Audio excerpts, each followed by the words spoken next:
between 2016 to 20, we kept inflation at 4%. Okay, by a combination of various things. In the year of 2021, we were hit by a pandemic, and it was an extraordinary situation in which margins were raised and taxes were raised, and there were supply disruptions. So inflation went up to 6.2% on average.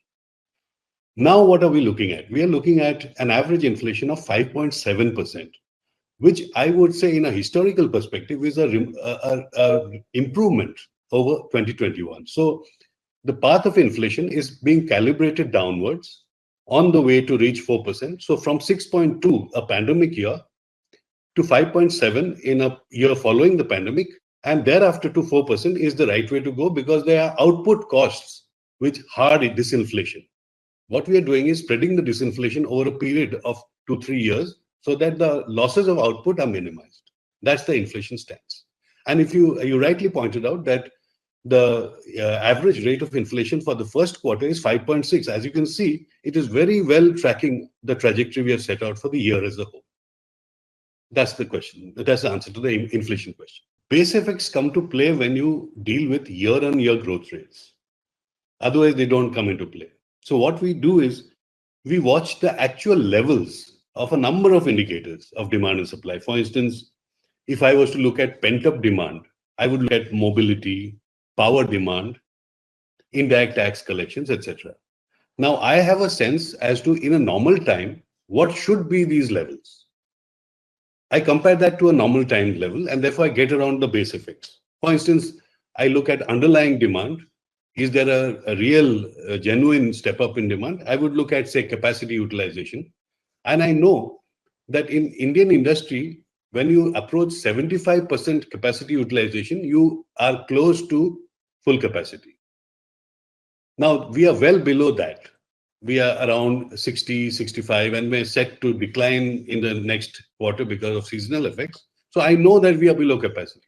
Likewise, I look at order books, for instance. Are order books rising? Is there a good stock of order books? Are inventories rising? If finished good inventories rise, I know that there is less demand in the economy and probably recessionary tendencies. But if the raw material inventory rises, I know that manufacturers are seeing rising demand and therefore they are preparing, stocking up. So there are a number of indicators that tell me just by their levels relative to normal levels, what is the state of the economy.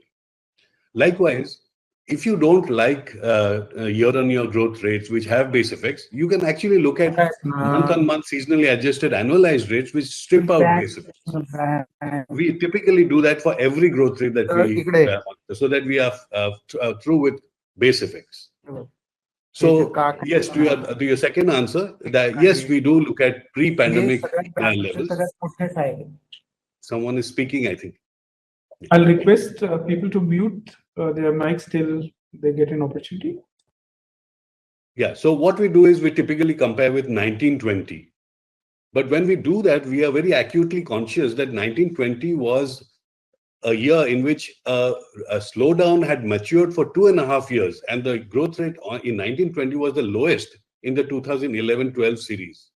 But perhaps that is best to achieve after a pandemic. So we do these pre-pandemic comparisons all the time to sort of set our feet in ground reality. And we are not like taken away by base effects that obscure the current growth rates.